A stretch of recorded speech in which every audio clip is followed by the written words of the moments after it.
Good evening, ladies and gentlemen, I'm Hjerim and this is the 19th episode of my weekly mod reviews. Well, this week we have a couple of nice player homes, but there is also one certain mod which simply shines with uniqueness and amazingness. I guarantee this is something you have probably never seen before, but see for yourself. Halt! Intro time!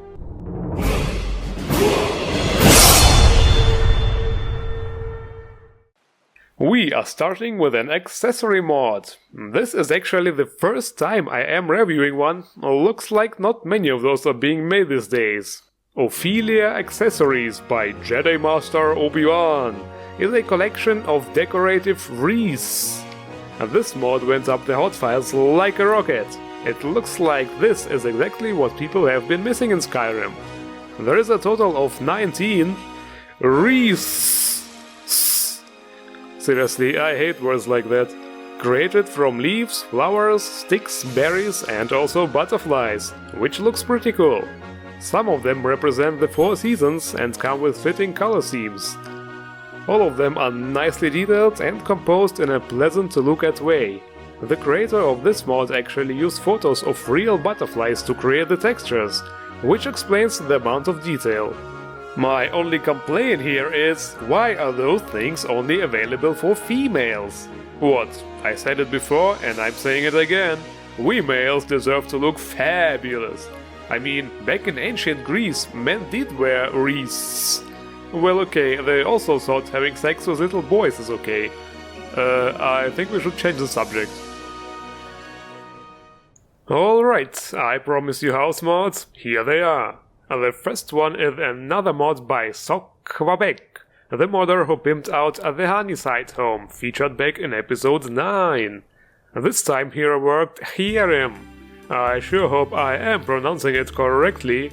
And guys, have a look at this. The interiors of this house now simply radiate warmness and coziness, totally fitting to the snowy, icy theme of Windhelm.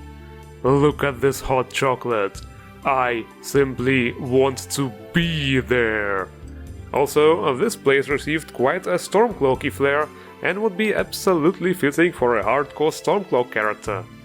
Every room has received a nice amount of decorations, and of course there is also a display room with activators for vanilla collectibles.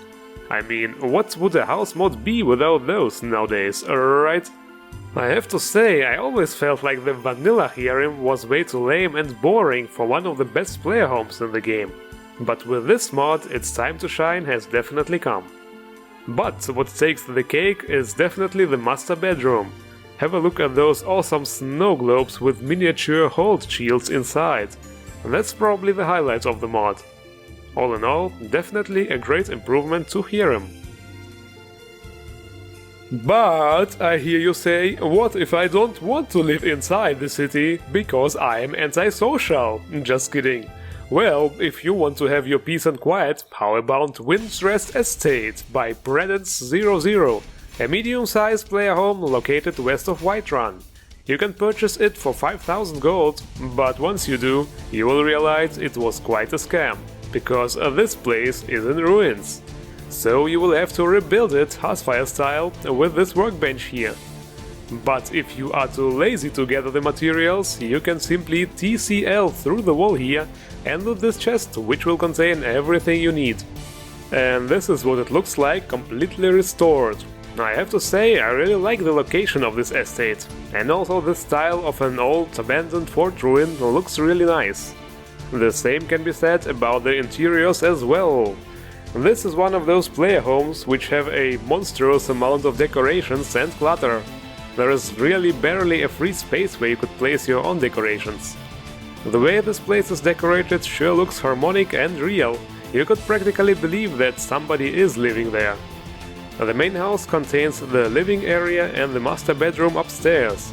And downstairs you will find an optical storage, some display possibilities and also 2 beds for your followers. There is also a second small building, which is a guardhouse. You know, the Dragonborn's property needs protection while he is on his travels. Guards not included, by the way, you have to buy them separately. Batteries also not included. Okay, I'll stop now.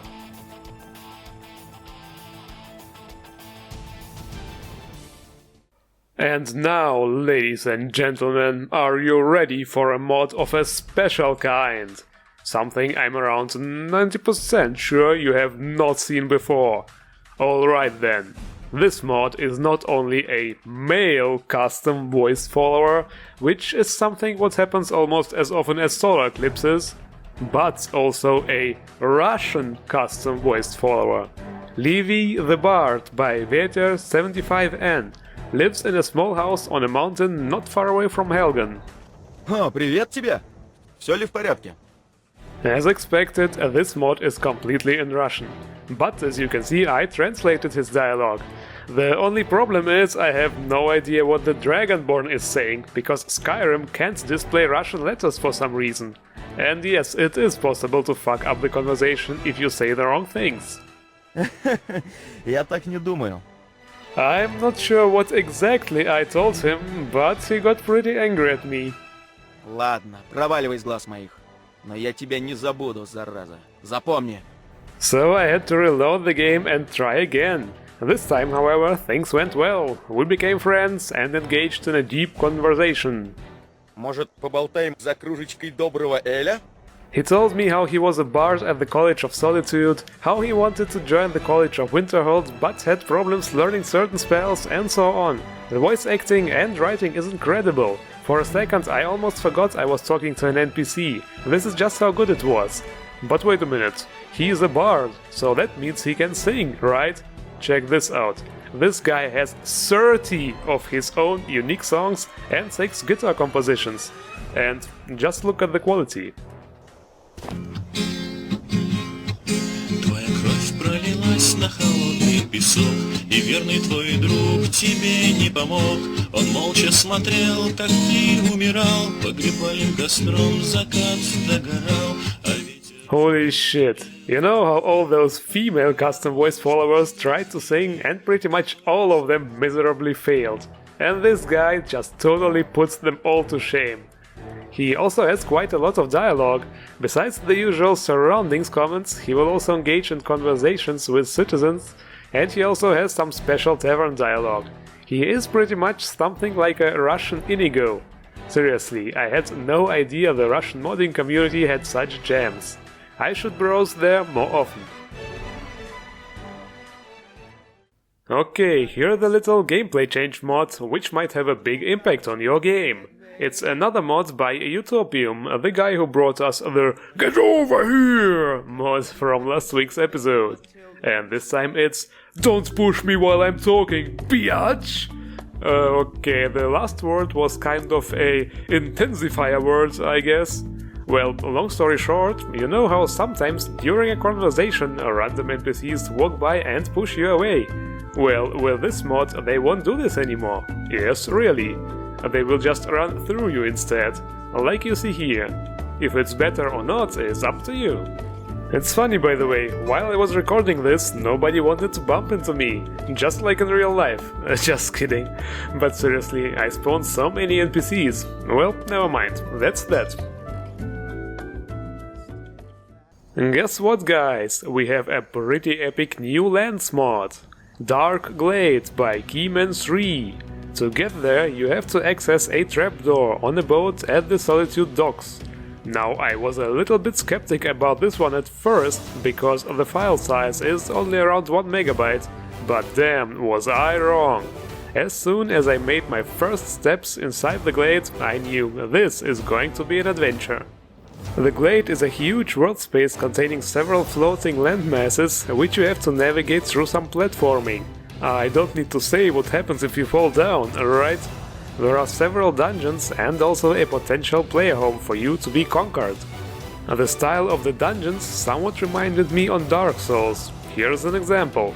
Dark place with bad visibility and you have to do some platforming while being shot at from several directions. Lots of fun! Actually, the whole mod can be compared to Dark Souls, since there are no quest markers or directions of any kind, and you have to find the right way yourself through exploration. It's very similar to the mod Dark End, if you think about it. And finally, I have to say it's impressive what kind of amazing visuals you can cook up with just vanilla assets if you just have enough creativity. The locations you visit look simply incredible. This right here, for example, looks like some kind of a Shaolin temple or something you would expect to see in a martial arts movie. I almost expected Jackie Chan to jump out any second. I'm joking, but seriously, I was deeply impressed by the amazing visuals this mod provided. So, what can I say? If you like exploration, breathtaking, beautiful locations, and somewhat challenging dungeons, you definitely won't be disappointed with Dark Glade. And this is it for this week's episode. Links are in the description as usual. Don't forget to endorse the modders, and don't forget to hit the like button and subscribe for more epic mods every week. I thank you all for watching, and see you around!